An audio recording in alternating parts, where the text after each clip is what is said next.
Мага ошол чек арага жакынкы биздин арка жаштык достук борбордук айылдарынан бир кайрылуу келген. Бул жаңы жер айыл өкмөтүнүн 4 айылы. Жалпысынан 15.576 тургун, 2.530 кожолук жашайт бүгүнкү күндө. Булардын кайрылуусу негизги көйгөй сууга суу көйгөйү. Баарыбызга белгилүү, бул борбордук жана арка айылдары сууга сууну Тажик Республикасынын каналынан алышат. Ал эми достук жана жаштык айылдары Кайракым суу сактагычындагы калкып жүрүүчү насос аркылуу алышат да. Бүгүнкү күндө биздин Кайракым ошол суу сактагычында жалпысынан 8 агрегаты бар да. Анын 5-өсү резервде турат. Азыркы учурда 3 агрегат менен гана иштеп турушат да. Ошол толук жетиштүү. Бирок тилекке каршы бүгүнкү күндө негизинен суу башкармалыгынын планы боюнча март-апрель айларында 1 агрегат иштесе, иштетүүнү талап кылса, ал эми май-июнь айларында болсо 2-3 агрегаттын иштетүүсү зарыл да. Себеби биринчи агрегат менен бул чыккан суу толук жетиштүү эмес.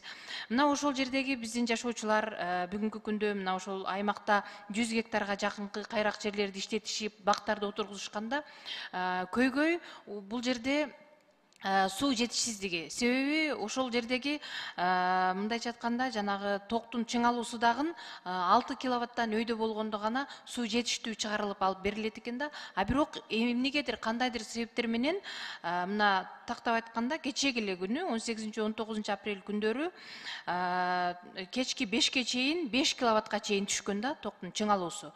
Ошондуктан суранып атышат. Мына бул биздин ушул республикалык мындайча айтканда биздин подстанциялар ушул республика боюнча телинет экен да, ушул жактан башкарылат экен. Эгерде ушундай плансыз өчүрүүлөр боло берсе, бул жерде эгилген бак, ошол элдин мээнети текке кетип калат да. Ошондуктан сураныч ушул Алмаз Акынжанович Бишкек шаарындагы ушул борбордук диспетчердик группага, Ош шаарындагы оперативдүү диспетчердик группага өз иштерин жоопкерчилик менен алып баруусуна өзгөчө көзөмөлгө алууңуздарды суранат элем да. Ошондой эле келечекте бул элдердин азыркы күндөгү линиядан тышкары дагы насоско багытталган дагы бир өзгөчө линия тартуу зарыл болуп турат бул аймакта. Дагы бир айта кетчү ошол аймактын дагы бир көйгөйүн айта кетейин. Биздин Лейлек районундагы 70 тонна Өзбекстан Республикасынын Лейлек районуна 70 тонна буудайдын дабыр асыр уруга алынып, Кулунду, Бешкент, Маргун жана Жаңы жер айыл өкмөттөрүнө Рахмат.